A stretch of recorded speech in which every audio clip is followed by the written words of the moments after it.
Welcome, you've arrived at a place of stillness, where the veil between heaven and earth grows thin, and the quiet mysteries of the ancient world come to life in whispers and wonders.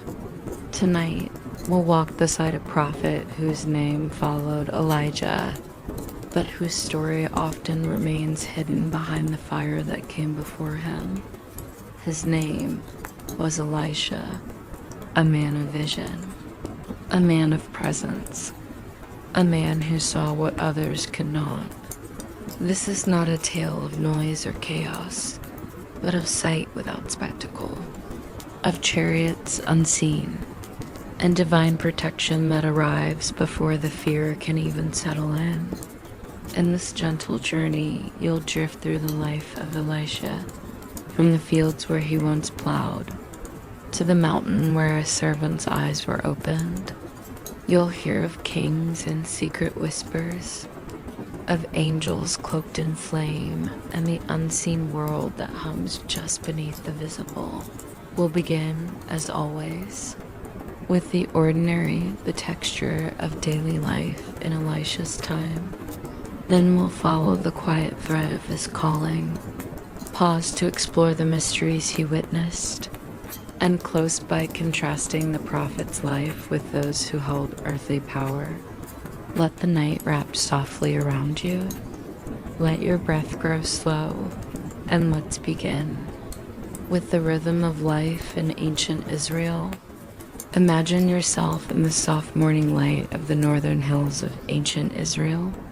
The sun has just begun to touch the tops of the olive trees, and the air is thick with the scent of damp earth and wood smoke.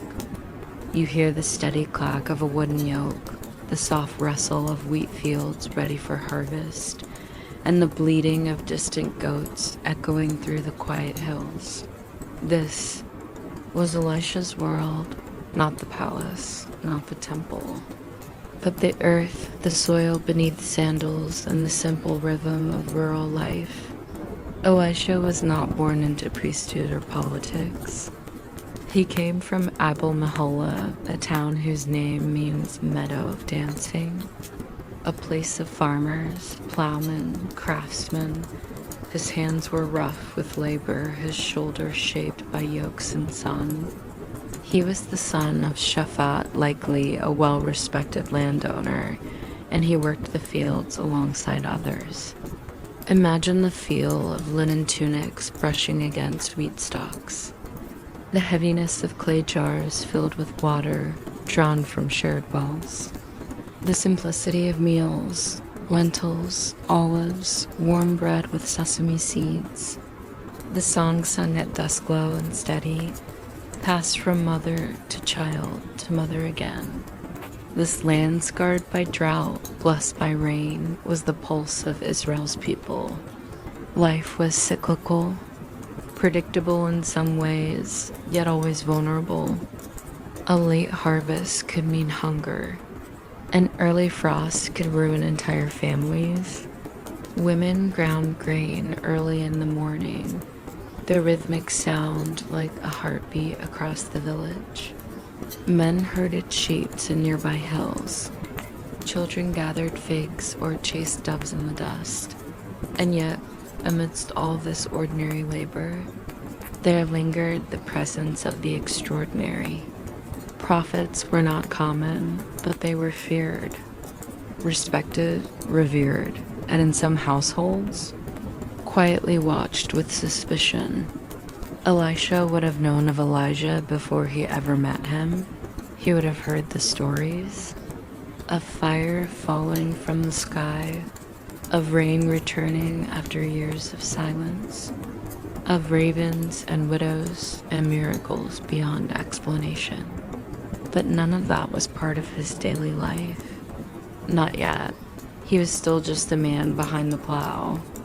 12 yoke of oxen, a task to finish, another long day ahead, and perhaps that is what made him ready. He wasn't seeking fame or divine power. He was faithful in small things, rooted, present, quietly strong. There was something about the steadiness of field work, the repetition of furrows and sunrises that prepared his spirit for the day Elijah would pass by, a day when the ordinary would break open and the extraordinary would walk in. But before the chariots, before the miracles, before the double portion of prophetic power, Elisha lived a life much like yours in rhythm and routine. He walked slowly, worked deeply, watched quietly, and when the time came to follow the fire, he was ready. The life of a prophet, it happened quickly and quietly. Elisha was behind the plow, his feet pressing into hardened earth when a stranger approached. No words, no introductions, just a prophet's mantle thrown over his shoulders. Elijah had come, and in that moment, something shifted. The field, once so familiar, became foreign. The yoke of oxen, the rhythm of tilling it, all fell away. Elisha didn't question, he didn't hesitate. He slaughtered the oxen, he broke the wooden yoke and plow into pieces, and he used the fire to cook the meat, feeding his neighbors with the very tools of his old life. There was no turning back. He followed Elijah not as an equal, but as a servant, washing his hands, listening, watching, learning the strange and sacred ways of a prophet's life. And when the time came, when Elijah was taken up in a whirlwind of fire and glory, Elijah stood beneath the sky, alone, grieving, changed. He tore his robe in sorrow, but he picked up the mantle that had fallen, and with that mantle, the miracles began. He parted the waters of the Jordan just as Elijah had. He purified poisoned springs, turning bitter into sweet. He called down help for a poor widow, her oil multiplying in secret, but in stillness. He resurrected the son of a Shunammite woman, her tears turning to laughter. But Elisha wasn't loud. His power came not in thunder. He walked among kings and commoners alike, a quiet channel of divine insight. Once, a servant woke him in panic. An army surrounded them, horses, chariots, spears drawn. But Elisha was calm. "Do not be afraid," he whispered, "for those who are with us are more than those who are with them." And then he prayed. "Lord, open his eyes." The servant blinked once, twice, and saw. The mountains were ablaze with chariots of fire. Heavenly armies, shimmering and fierce, encircling them like a ring of light. This was the world Elisha lived in, a world where the visible and invisible danced at the edge of each breath. He healed Naaman, the Syrian general, not with ceremony, but with simplicity. "Go, wash in the Jordan 7 times. He wept over kings and foresaw battles. He saw into hearts. He carried the weight of knowing, and yet he remained grounded, eating meals with strangers, sleeping beneath the stars, teaching disciples in quiet circles. His final request? To be buried. No fiery chariot, no whirlwind. Just a prophet's bones resting beneath the earth. But even in death, his story continued, for when a man's body was thrown into Elisha's tomb, it touched the prophet's bones, and the man came back to life. Even buried, Elisha's still breath resurrection. Sight beyond sight, there is a kind of seeing that doesn't rely on the eyes. It isn't taught in schools or passed down in scrolls. It's whispered in dreams and moments of stillness, in the hush that follows a prayer. Elisha lived by that kind of vision. Where others saw famine, he saw provision on the wind. Where others saw defeat, he saw angelic ranks armor gleaming beyond perception, and always the fire, but not fire that burned. This was divine fire, a symbol, a signal, a language of the heavens. In ancient Hebrew texts, fire often meant presence. From the burning bush that did not consume, to the pillar that led through the wilderness, to the chariots that split the sky in Elisha's memory. These were not tricks, not illusions, but glimpses into a realm that exists alongside our own, veiled only by what we're willing to believe. And then there were the bones. Elisha's body was laid to rest in a simple tomb. Time passed, dust settled, but when a fallen soldier's body touched his remains, life surged where death had claimed. What was it that lingered? Was it the echo of prophetic power, the residue of divine favor, or something even deeper? A hint that Elisha's vision had stretched beyond life itself? Some rabbis whispered that Elisha had inherited not just Elijah's mantle, but his flame, not his spectacle, but his sight. To see fire where others saw fog, to perceive movement in stillness, to walk with angels in the silence. Elisha never sought thrones or temples. He lived close to the edge of wilderness, of mystery, of God. And it was at that edge that heaven often cracked open. Power in Elisha's day wore many faces. It wore the jeweled crowns of kings like Joram and Hazael. It echoed in palace halls, in council rooms thick with smoke, where maps were drawn and borders pushed. It marched in sandals through the gates of Samaria. It ruled with edicts and threats, with armies of bronze and chariots of steel.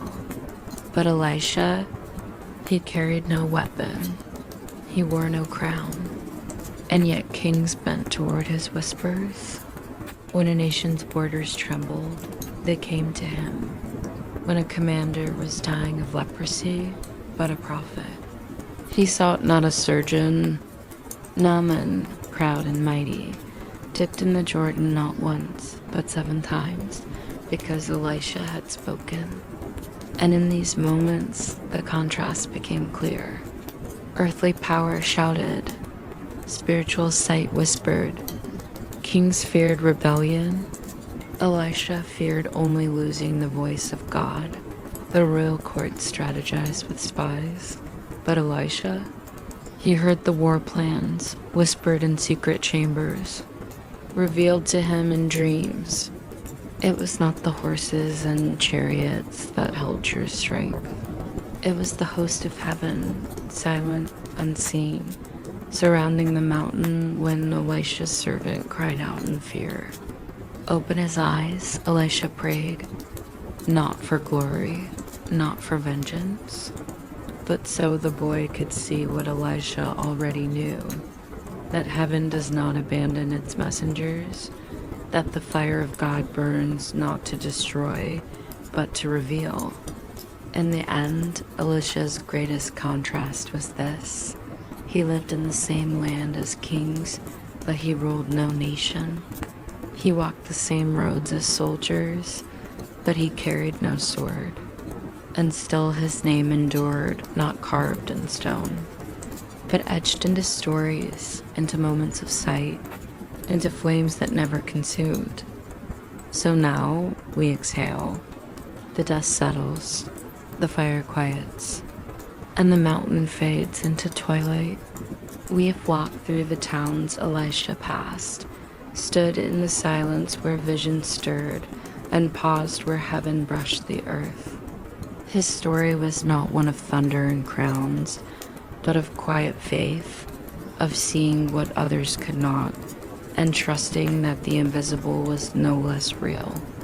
In the soft rhythm of his days, Elisha taught us that spiritual power is not always loud, that the fire of God may come in chariots, yes, but also in moments of deep seeing, a faithful presence of stillness beneath a tree. Tonight, as your breath slows and your body rests, let Elisha's flame linger softly in your memory, not as a blaze to fear, but as a light to follow, a warmth that does not burn, but guides. And as the night stretches long and gentle, may you find comfort in knowing that what is unseen is not unknown. That like Elisha, you too are surrounded by more than you can see. Sleep well beneath skies that once parted for fire. Sleep deeply in the quiet company of prophets. Good night.